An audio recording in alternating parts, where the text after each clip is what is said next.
اليوم رايحين نديرو لا بيوري بالدند. رايحين نضيفو 4 ملائق زيت،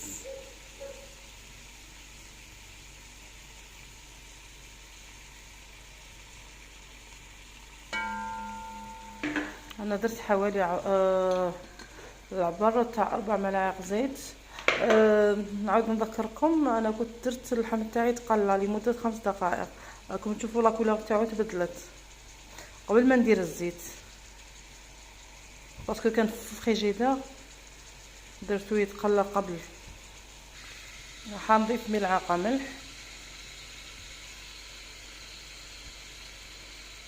حسب الذوق،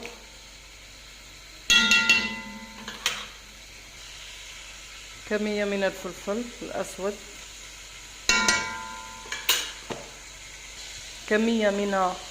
راح نضيف كمية من الثوم بودرة. هكذا نقلوه بليزيبيس باش يخرج لنا بنين.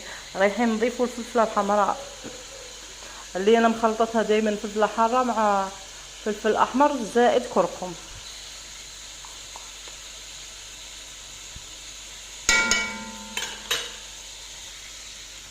كمية من الكركم،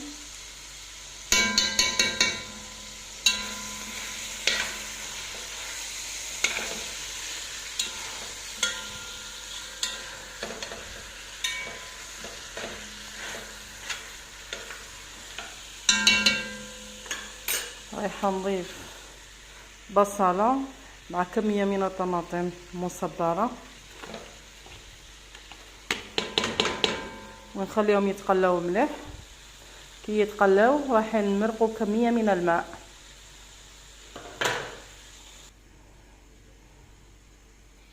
اخواتي هذه بالنسبة لاصوص تاع لا بيوري.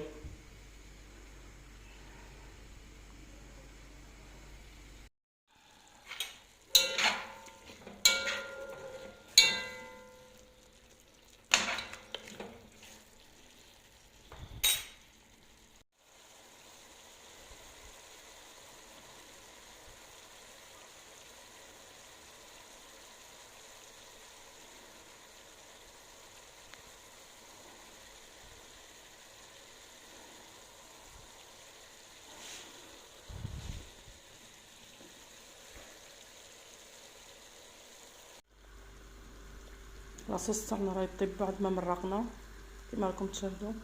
كي يطيب نوريها لكم في صحن التقديم مع لا بيوري. نجوزو للمرحله الثانيه، الا وهي البطاطا راني دايرتها تفور، ومن بعد كي نجي نخدمها نوريها لكم. راح نضيف لها شويه حليب وشويه فرماج. اذا البطاطا تاعنا بعد ما فورناها رايحين نرحوها كما راكم تشاهدوا في الاشوار.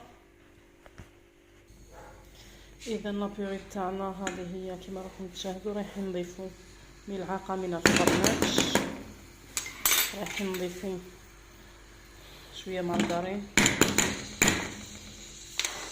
ورايحين نضيفوا كميه من الحليب، ولا خصنا رايحين نزيدوا. حنخلط كلش مع بعض كما راكم تشاهدوا. هذه هي لابيوري تاعنا، كنا دخلنا فيها الفرماج والحليب والمارغرين. راني شعلت لها النار.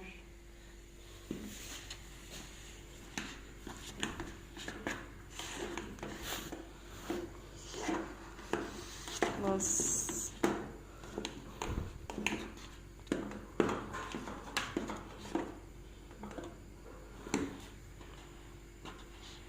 اذا كي تشوفوها دير في الفقاعات. اذا لابيوري تاعنا راهي واجده، رايحين نوروها لكم في صحن التقديم. كنت طفيت النار عليها. اما بالنسبه للدجاج، لا ماشي الدجاج، بالنسبه للدجاج تاعنا مازالو يطيب، والمرقه تاعنا راهي تخفار.